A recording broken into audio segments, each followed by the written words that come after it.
Welcome to Man Does Tech, where I solve the problems you didn't even know you had. First, confirm you are signed into an Apple ID on your device and iCloud Drive is enabled. Next, check your iCloud storage capacity in Settings and note the free 5 GB baseline. Choose a paid plan if you need more, like 50 GB, 200 GB, or 2 TB through Apple. Remember that apps only store data to iCloud when you enable per app sync or backups in Settings. This guide walks you through enabling app storage, managing space, and troubleshooting common issues. Open Settings on your iPhone or iPad, tap your name at the top, then tap iCloud to access storage options.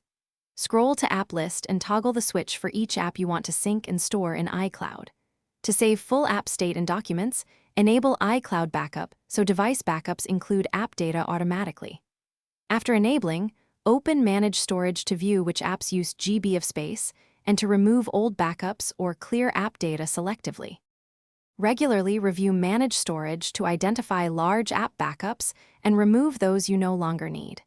You can offload unused apps to reclaim local space while preserving app documents and data in iCloud storage. If needed, upgrade your plan to 200 GB or 2 TB when active app data and backups exceed available space. Finally, sign out and back into iCloud or restart your device to force sync when changing.